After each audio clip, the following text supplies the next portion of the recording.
प्रकाश चंद्र होता। माओवाद, लगभग सभी लोग इस सब से वाकिफ होंगे।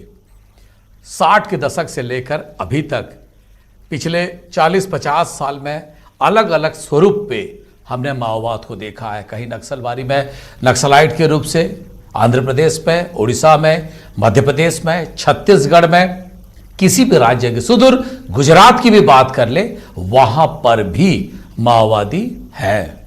सवाल उठता है माओवादियों का स्वरूप क्या है, और उससे बड़ी बात है अगर यह समस्या है इसका समाधान क्या है। क्योंकि नक्सलवादी को वहां पे बुलेट से खत्म करने की कोशिश की गई, लेकिन बाकी जगह पर कोशिश हुई बैलेट के जरिए, शांति के जरिए, क्रांति के जरिए, कई किस्म से माओवाद को खत्म करने की कोशिश हुई, सारे फेल हो गए। नए सिरे से छत्तीसगढ़ में कांग्रेस की सरकार भूपेश बघेल आने के बाद, मुख्यमंत्री बनने के बाद नए सिरे से माओवाद को हल करने की कोशिश की गई। हाल ही में मुख्यमंत्री भूपेश बघेल की अमित शाह से, केंद्रीय गृह मंत्री से मुलाकात हुई, विस्तृत चर्चा हुई, और चर्चा के बाद जो निर्णय हुआ था उसी के हिसाब से जो राष्ट्रीय सुरक्षा सलाहकार है के विजय कुमार, वो इस वक्त छत्तीसगढ़ में मौजूद हैं। जितने केंद्रीय यहां पे स्टाफ है, चाहे सीआरपीएफ हो, आईबी इंटेलिजेंस ब्यूरो, साथ ही बीएसएफ हो, एवं छत्तीसगढ़ पुलिस है, सभी के साथ मिलकर चर्चा की जा रही है किस तरह से माओवाद की हल की जाए। क्या यह आखिरी किल साबित होगी?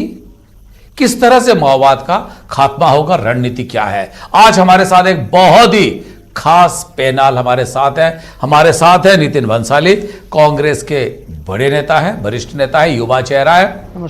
साथ ही हमारे साथ है सच्चिदानंद उपासने, जो आरएसएस से जुड़े हैं, इस तरह की चीजों को बहुत करीबी से देखे हैं। और हमारे साथ जुड़ेंगे साथ ही मनीष गुप्ता, जिनको माओवाद को बहुत करीबी से देखने का, उसका रिपोर्टिंग का काफी तजुर्बा है। जाने माने चेहरे हैं पत्रकारिता जगत के। मनीष गुप्ता जी भी हमारे साथ जुड़ेंगे, उनसे भी हम बात करेंगे। मैं चर्चा की शुरुआत करूंगा सच्चिदानंद उपासने से। उपासने जी, अगर मैं एक सवाल पूछूं आपसे, बीजेपी की सोच माओवाद को लेकर अलग है और कांग्रेस की सोच अलग है, क्या हम इस बात का उम्मीद कर सकते हैं अमित शाह और भूपेश बघेल की मुलाकात के बाद एक नई रणनीति, साझा रणनीति बनने की ओर अग्रसर हो रहे हैं हम लोग? उपासने जी।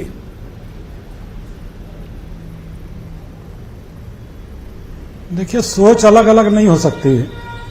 जहां तक दोनों राजनीतिक दल राष्ट्रीय राजनीतिक दल हैं और दोनों की सरकारें केंद्र और राज्यों में रही हैं और हैं अभी। लगातार नक्सल समस्या से कांग्रेस की सरकारें भी वर्षों से लड़ती रही है, भारतीय जनता पार्टी की सरकार भी लड़ती रही है।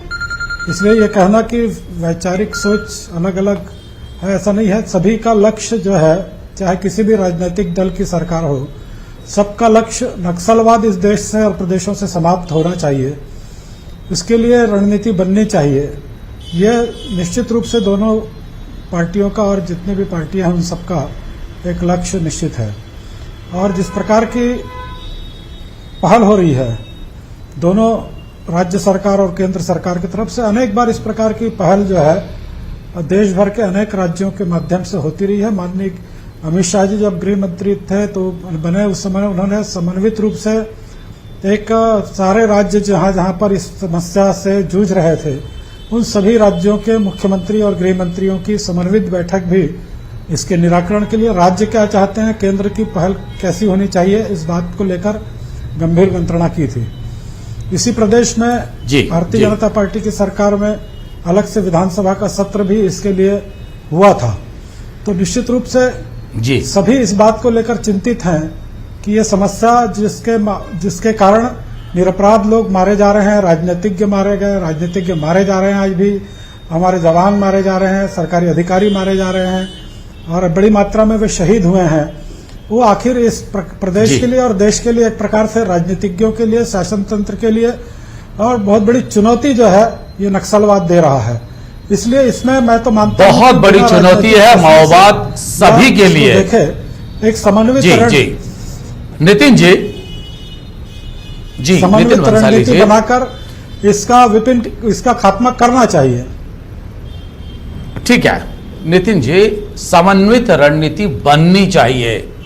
कई मुद्दों पे आप केंद्र से असहमत है या केंद्र आपकी कार्य करने की शैली से असहमत है, लेकिन इसको क्या ऐसे देखा जाए, पहली बार कांग्रेस की सरकार और दिल्ली की सरकार गंभीर है माओवाद को साझा रणनीति के तहत खात्मा करने का, समाधान की ओर ले जाने का। नितिन भंसाली जी, देखिए, शुरू से राज्य में जब से कांग्रेस की सरकार बनी, हर मुद्दे पर तो भारतीय जनता पार्टी की जो केंद्र की सरकार है वो हमेशा सौतेला रवैया प्रदेश के प्रति उन्होंने रखा है।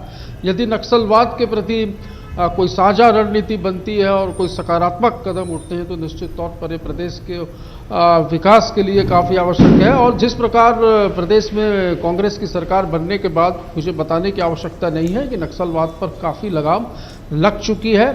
और यदि कोई साझा रणनीति बनती है केंद्र के साथ और यदि ये कोई कहा जाए कि सौतेला व्यवहार ना करें और एक अच्छे तरीके से, जैसे हम लोगों ने नहीं, आप इतने सारे सवाल उठा रहे हैं, क्या आपको शंका है अभी भी कि सौतेले व्यवहार हो सकते हैं? क्योंकि आज ही आपको 5 बटालियन मिले हैं, आपको सीआरपीएफ के 5 बटालियन आज मिले हैं, अतिरिक्त फोर्स मिल रहे हैं। साथ ही केंद्रीय सुरक्षा सलाहकार के विजय कुमार भी छत्तीसगढ़ में है और इसी बात को लेकर वो बात भी कर रहे हैं। आजकल में वो मुख्यमंत्री से भी बात, तो क्यों आपको शंका लग रहा है माओवाद को लेकर आज जहां खड़े हैं वहां आपके साथ सौतेले व्यवहार होंगे? हम स्वागत करते हैं जो रक्षा सलाहकार जी यहाँ हैं उनका, और केंद्र की पहल का भी स्वागत करते हैं, पर ये सकारात्मक होनी चाहिए। आप कहते हैं शंका क्यों हो रही है, तो शंका इसलिए हो रही है कि जब राज्य में कांग्रेस की सरकार बनी और बनते ही साथ केंद्र ने यहाँ से सीआरपीएफ की जो बटालियन थी, जो फोर्स थी, उसको हटा लिया था। हमने कई बार उसके लिए भी मांग की कि यहाँ पर सीआरपीएफ की फोर्स लगाई जाए। उसके बाद बीएसएफ और राज्य सरकार की पुलिस ने सामंजस्य बनाकर जो एक अभियान चलाया नक्सलियों के खिलाफ। और देखिए जैसे विकास की गंगा बह रही है, आप देखिए स्कूल, सड़क, कई ऐसे रास्ते थे जो बीजेपी के शासनकाल में कई समय से बंद पड़े थे, नक्सली उन्हें बनाने ही नहीं देते थे।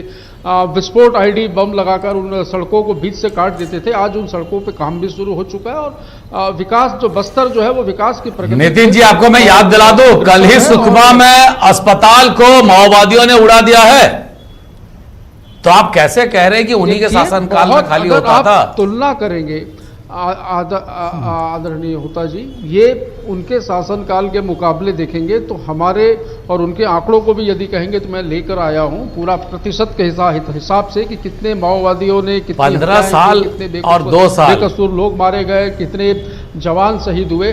नक्सली उनके खिलाफ जो लगातार अभियान चल रहा है उससे बौखलाए हुए हैं और उस बौखलाहट में उन्होंने कोई वारदात की है, बख्शा नहीं जाएगा। माननीय मुख्यमंत्री जी ने भी कल या परसों एक बयान दिया है, उसमें कहा है कि यदि बातचीत को तैयार हैं तो बातचीत करने के लिए भी हम तैयार हैं और यदि ये गोली चलाएंगे तो हम घुस कर मारेंगे, लेकिन इस समस्या का समाधान हम करेंगे क्योंकि हम चाहते हैं कि बस्तर के लोगों को उनका हक मिले, उनका अधिकार मिले। और बस्तर इतना सुंदर जो छत्तीसगढ़ की कहे हम तो शान बान और आन कहे बस्तर को, तो वापस में अमन चैन वहां पर कायम हो सके। ठीक है मनीष जी, मेरे कई सारे सवाल हैं, लेकिन एक सवाल यह है कि अमित शाह से मुलाकात के बाद भूपेश बघेल ने ही खुद कहा था कि एक केंद्रीय टीम जल्द छत्तीसगढ़ आएगी और यहां पे अधिकारियों से चर्चा करेगी। के विजय कुमार आए हैं, सीआरपीएफ के साथ, बीएसएफ के साथ, राज्य पुलिस बल के साथ उनकी चर्चाओं की दौर जारी है। मुख्यमंत्री से भी वो बात करेंगे क्योंकि यूनिफाइड कमांड का मुखिया तो मुख्यमंत्री ही है। आप इस नए डेवलपमेंट को, साझा रणनीति को, जिस तरह से माओवाद समस्या का हल के लिए केंद्र और राज्य लगभग शायद पहली बार कांग्रेस की राज्य बघेल सरकार और मोदी सरकार एक साथ एक ही जगह पे खड़े होते दिख रहे हैं। मनीष जी, आप तो ग्राउंड में हैं, कैसे देखते हैं और क्या कहेंगे? देखिए, सबसे पहले तो आज बहुत शुभ दिन है, एकादशी का दिन है। सभी श्रोताओं को, सभी दर्शकों को और आप सभी लोगों को एकादशी की हार्दिक शुभकामनाएं। चूंकि आज शुभ दिन है और आज ही एक शुभ संदेश आया है कि केंद्र और राज्य दोनों मिलकर के माओवाद की समस्या से निपटेंगे। निश्चित रूप से ये समस्या बहुत बड़ी समस्या है और कोई भी एक राज्य और केंद्र अकेले अकेले इससे नहीं निपट सकते और समवेत रूप से इसमें प्रयास करना पड़ेगा। ये कई बार प्रयास भी किए जा चुके हैं और उसके कुछ सार्थक परिणाम भी आए हैं और बाद में इस पर राजनीति भी हुई है। हमने दोनों पक्षों को देखा है। पर रही बात कि अभी जो नया डेवलपमेंट हुआ है, मुझे लगता है कि ये निश्चित रूप से राज्य के लिए और देश के लिए भी एक शुभ संकेत है, क्योंकि केंद्र सरकार ऑलरेडी बोल चुकी है कि ये जो है देश की सबसे बड़ी समस्या है और इस समस्या को, ये आंतरिक समस्या को केंद्र सरकार खत्म भी करना चाहती है। यही कारण है कि मोदी सरकार के आने के बाद उन्होंने नक्सलवाद को लेकर के कई महत्वपूर्ण कदम उठाए और उन्होंने कई जो घोषणाएं भी की, क्षेत्र के डेवलपमेंट के लिए जो पैसे भी दिए। मुझे आज जो ये नई परिस्थितियां बनी है, मुझे लगता है इसका स्वागत किया जाना चाहिए। और विजय कुमार तो लगातार बस्तर आते रहे हैं और नक्सल प्रभावित इलाकों में, चूंकि इस इलाके में सेंट्रल पैरामिलिट्री फोर्स की एक बहुत बड़ी संख्या है और स्टेट फोर्स की भी अपनी संख्या है, लेकिन कोऑर्डिनेशन का एक जो बहुत बड़ा मामला था जिसको लेकर के लगातार सवाल उठते थे कि दोनों बलों के बीच में समन्वय की कमी है। और अब आकर के वो लगातार जिस ढंग से ग्राउंड पर जा रहे हैं, लोगों से चर्चा कर रहे हैं और अभी आने वाले समय में, आज बस्तर में है, कल जगदलपुर में बैठक लेंगे वो, और मुझे लगता है जल्दी आकर के वो माननीय मुख्यमंत्री जी से बात करेंगे और दोनों सरकारों की के समन्वय से, अच्छा एक बात मुझे बताइए, उन्मूलन की दिशा में कोई अच्छा कदम उठाया जाएगा। मुझे इस बात की पूरी उम्मीद है। एक बात है, कांग्रेस बीजेपी सरकार अलग अलग है। भूपेश बघेल बहुत करीबी से माओवाद को देखे हैं। उन्होंने अपने कई साथी महेंद्र कर्मा से लेकर विद्याचरण शुक्ला से लेकर किस किस का नाम ले, नंद कुमार पटेल है, उनके सुपुत्र है, सबको गंवा है, जिनके साथ वो लंबे समय तक एक साथ राजनीति भी किए हैं।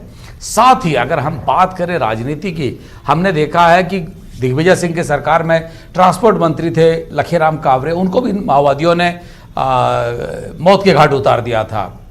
यह अकेला नहीं है, आपने खुद रिपोर्टिंग की है, सुकमा के कलेक्टर को किडनैप किए, राजनांदगांव में बीके चौबे को जो एसपी थे राजनांदगांव के, उनको शहीद किए। कई घटनाएं हैं, कई चीजें हैं, लंबी लिस्ट है।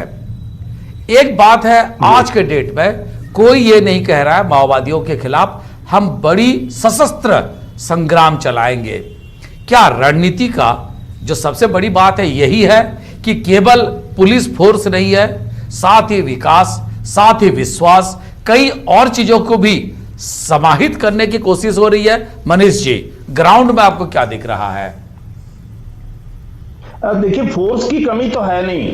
मुझे लगता है कि पूरे अगर सेंट्रल की जो पैरामिलिट्री फोर्स है, स्टेट की फोर्स है, सीएएफ है और कोबरा बटालियन है, इन सबको अगर मिलाकर के देखें तो मुझे लगता है कि बस्तर संभाग में लगभग 1 लाख से अधिक जवान जो है तैनात है। और इन फोर्स का जो डिप्लॉयमेंट है, ये डिप्लॉयमेंट एक महत्वपूर्ण है। देखिए, नक्सलवाद की समस्या सिर्फ कानून व्यवस्था की समस्या नहीं है, नक्सलवाद की समस्या विकास की भी है और गवर्नेंस की भी है। वो इलाके जो दशकों से, आजादी के बाद से आज भी शिक्षा, स्वास्थ्य और पेयजल जैसी मूलभूत सुविधाओं से महरूम है, वो लोग, वो आदिवासी जो आज तक विकास को सड़कों पर आकर के नहीं देख पाए, वो आदिवासी, वो वहां के प्राचीन बाशिंदे जो कि अपनी संस्कृति, अपनी सभ्यता और अपनी जो माटी की जो महक है उसको छोड़ करके वो आज उन इलाकों से बाहर नहीं निकल पाए। तो मुझे लगता है बहुत सारे इशू ऐसे हैं जिनको हमको एक समग्रता से देखना पड़ेगा। देखिए, सिर्फ फोर्स तैनात कर देने से और नक्सलियों के खिलाफ ऑपरेशन कर देने से ही नक्सलवाद खत्म नहीं होगी। नक्सलवाद कहीं ना कहीं ये भी मानना पड़ेगा कि ये एक विचारधारा है। अगर विचारधारा भी नहीं होती तो इतनी बड़ी संख्या में माओवादी लगातार और लंबे समय से संघर्ष नहीं करते होते। ये अलग बात है कि उनके बीच और में तीन जो हिंसा का तीन सामना जनरेशन हो से गया है, ये हिंसा बिल्कुल। लोगों के लिए आज भय का सबब बन गया है। आज जो निर्दोष लोगों की हत्याएं हो रही है, उनसे लोगों का विरोध है। आज जो लोगों की लोग जो है उस इलाके में डेवलपमेंट नहीं कर पा रहे हैं। बस्तर में वन एवं खनिज संपदा के अकूत भंडार है, लेकिन आज भी बस्तर उद्योगों के लिए तरस रहा है। बस्तर में करोड़ों रुपए का जो वनोपज है, वनोपज के कुटीर उद्योगों के लिए तरस रहा है। आखिर ऐसी जो बस्तर के जो संसाधन है, इनका दोहन तो करना पड़ेगा, यहाँ के लोगों को रोजगार देना पड़ेगा, तब जाकर के माओवाद के खिलाफ यहाँ के लोग एकजुट होकर के कहीं ना कहीं एक मतलब माओवाद को जवाब देंगे, माओवादी हिंसा को जवाब देंगे और एक समाधान के लिए ये बात में ठीक है समाहित होकर के राष्ट्र के मुख्य उसमें शामिल होंगे। रही बात सरकार की, तो मुझे लगता है कि देखिए, नक्सल प्रभावित इलाकों में जो डेवलपमेंट के लिए है वो लगातार प्रयास किए जा रहे हैं, पर उसे एक कॉन्क्रीट स्वरूप नहीं दिया जा पा रहा है। पैसे की कमी है नहीं, लगातार फंड भी मिल रहे हैं, लेकिन अगर उसको एक सुनियोजित तरीके से उस विकास को जमीन पर उतारा जाए तो मुझे लगता है कि सड़कों का जाल अंदरूनी इलाकों तक पहुंचेगा, लोग जो है आवागमन शुरू होगा, लोग विकास की किरणों को अंदरूनी इलाकों में महसूस करेंगे। और कहीं ना कहीं इस बात को लेकर के भी इस बात से भी कोई इनकार नहीं है कि दोनों सरकारें, केंद्र और राज्य, खासकर राज्य सरकार का तो ये कमिटमेंट है, राज्य सरकार की। ठीक है उपासना जी, मेरा एक सवाल है आपसे। शांति और क्रांति एक साथ नहीं चल सकती। आपने कई मॉडल अपने 15 साल में आपने ये भी देखा, विकास करके फायदा नहीं मिला, आपने उनके खिलाफ ऑपरेशन करके फायदा नहीं मिला। अब केंद्र, जैसे नितिन वंसाली जी बार बार इस बात को उठा रहे थे कि सौतला व्यवहार ना हो, अविश्वास की वातावरण ना हो, उसके लिए कितनी विश्वास की जा सकती है केंद्र सरकार पर कि वो छत्तीसगढ़ के साथ इस समस्या का समाधान के लिए खड़ी रहेगी? उपासना जी। देखिए, बात विश्वास की है। केंद्र अनेक प्रकार की सुविधाएं इस प्रदेश को दे रहा है। विश्वास और राजनीति, ये इसके चलते जो है केवल आरोप प्रत्यारोपों का दौर इस प्रदेश से केंद्र पर और केंद्र के योजनाओं पर होता है। जिस प्रकार से माननीय, मैंने कहा कि जब से और अमित शाह जी ने इस कमान संभाली और माननीय मोदी जी देश के प्रधानमंत्री बने, तब से नक्सल समस्या के लिए बहुत ही गंभीरता से और लड़ाई लड़ी जा रही है। जहां तक बटालियन है, यहाँ पर अभी जो मनीष जी ने कहा कि कम नहीं है, यहाँ पर सब प्रकार की केंद्र ने बटालियन उपलब्ध कराई हुई है, सब प्रकार से लड़ाई लड़ी जा रही है। और केवल कांग्रेस के ही नेता नहीं, अभी तो भारतीय जनता पार्टी के भी नेता इसमें शहीद हुए हैं। इसलिए भारतीय जनता पार्टी को उससे ज्यादा चिंता है कि हम इस बात को लेकर, कांग्रेस तो इसकी जन्मदाता है, नक्सल आंदोलन की जन्मदाता ही कांग्रेस है। जिन राज्यों में कांग्रेस की सरकारें थी वहां सबसे पहले नक्सलवाद फला फूला, वहां बढ़ा और छत्तीसगढ़ में भी लगातार बढ़ा। जिस प्रकार के आरोप अभी नितिन जी लगा रहे थे, तो नितिन जी ये भूल गए कि 15 वर्षों तक नक्सलियों से लगातार भारतीय जनता पार्टी की सरकार, चाहे विकास की बात जो कुंजाम जी कह रहे थे, आज विकास बस्तर में दिख रहा है, तो भारतीय जनता पार्टी की सरकार की देन है। जिस प्रकार से लड़ाई लड़ी जा रही थी वो भारतीय जनता पार्टी की देन है। आज कांग्रेस के शासन आने के बाद नक्सलियों को जेल की सीटों से छोड़ा जा रहा है। ये कहीं न कहीं कांग्रेस लगातार पर्चे लगाते जा रहे हैं कि हमारी सरकार आ गई है। इस प्रकार की बात भी लगातार कांग्रेस के द्वारा, और जिस प्रकार के चुनाव हुए वहां पर, उन चुनाव में भी भारतीय जनता पार्टी को उन क्षेत्रों में रोका गया, कांग्रेस के लोगों को नहीं रोका गया, उनकी सभाएं होने दी गई। तो ये भी कहीं न कहीं उजागर होता है कि किस प्रकार से 15 वर्षों तक आप, जब जब भारतीय जनता पार्टी की सरकार नक्सलियों के खिलाफ लड़ती थी, जब जब आंदोलन की रूपरेखा बनाती थी, जब जब कोई नए प्रयोग करती थी, तो ये आरोप भारतीय जनता पार्टी की सरकार पर लगाते थे, नक्सलियों का मनोबल बढ़ाते थे। यही नितिन जी जो है कुछ दिन पहले कांग्रेस की इसी सरकार के खिलाफ नक्सलियों के आंदोलन के बारे में बोलते थे, आज वे विपरीत भाषा में बोल रहे हैं। तो ये निश्चित रूप से इनकी कथनी और करनी में कांग्रेस के लोगों के जबान में कुछ है, मुख में कुछ, बगल में कुछ, इस प्रकार की बात है। तो ये आज यदि केंद्र की सरकार पूरे देश भर का एक समन्वित विचार कर रही है, तो ये सरकार क्यों संदेह के घेरे में अपनाना चाहती है केंद्र को?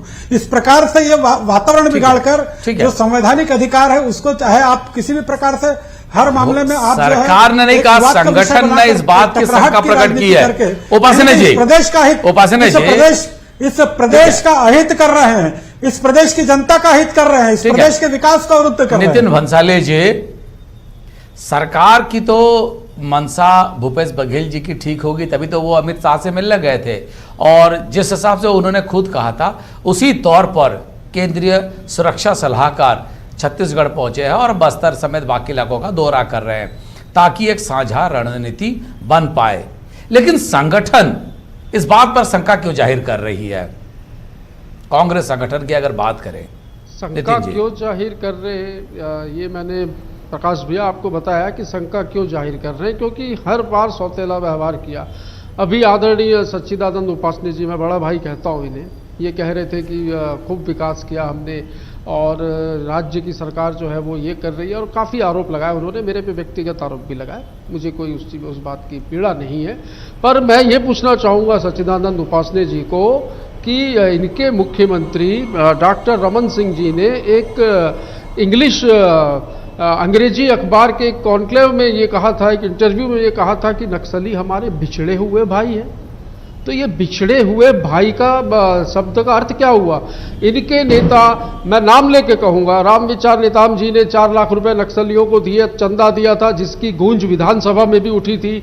इनके जो तत्कालीन गृह मंत्री और मुख्यमंत्री नहीं, वो सब तो देखिए इतिहास हो गया। उन्होंने ये भी कहा था। नहीं नितिन जी नहीं, इतिहास इन्होंने गृह मंत्री, एक सेकंड, क्या है और आप कहाँ जा रहे हैं? एक सेकंड एक सेकंड,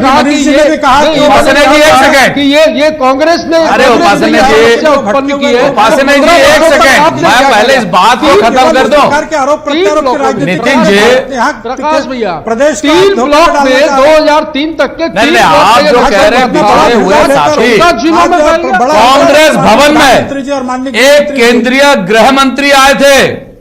नितिन जी, कांग्रेस भवन में आप ही के सरकार के एक गृह मंत्री आए थे, उन्होंने कहा था हमारे बिछड़े हुए भाई है, और वहीं पे महेंद्र कर्मा उस वक्त नेता प्रतिपक्ष थे, खड़े हुए और बोले अगर माओवादियों के ऊपर ज्ञान नहीं है तब मत बोला करें। तो ये समय समय पे अपने ढंग से लोग बयान देते हैं, ये बीजेपी और कांग्रेस तक सीमित नहीं है, ये कोई भी बोलता है बिछड़े हुए हैं ताकि वह मुख्य धारा में आ जाए। सवाल आज के डेट में यही है नितिन जी, आपको क्या लग रहा है, माओवादियों के खिलाफ सुरक्षा बल की इस्तेमाल होनी चाहिए या फिर विकास को लेकर शांति बहाली हो? क्या कहेंगे आप नितिन जी? देखिए, विकास तो सर्वप्रथम है, सर्वप्रथम विकास है। जब विकास नहीं हुआ तभी तो 3 ब्लॉक से 14 जिलों में इन 15 वर्षों में नक्सलवाद फैला। हमारी प्राथमिकता बस्तर का विकास है, अमन है, चैन है और शांति है, इसको हम कायम करेंगे। अब रहा सवाल, ये हर बात पे बम, गोली और बारूद की बात करते हैं नक्सली, तो जवाब तो देना होगा। इसके लिए जब साझा रणनीति यदि केंद्र सरकार की राज्य सरकार के साथ कोई बनती है और उसमें यदि कोई सौतेला व्यवहार न हो, तो हम इस रणनीति का स्वागत करते हैं।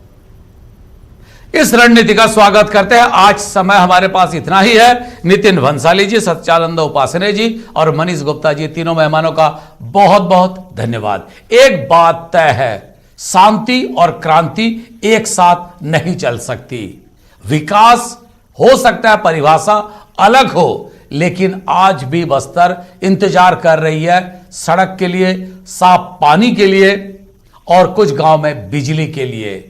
और इसीलिए लोग कहते हैं विकास जैसे जैसे पहुंचती जाएगी, कई समस्याएं अपने आप समाधान की ओर निकलते जाएंगे। अच्छी बात है, अमित शाह और भूपेश बघेल एक साथ चर्चा के बाद नई पहल शुरू की गई है।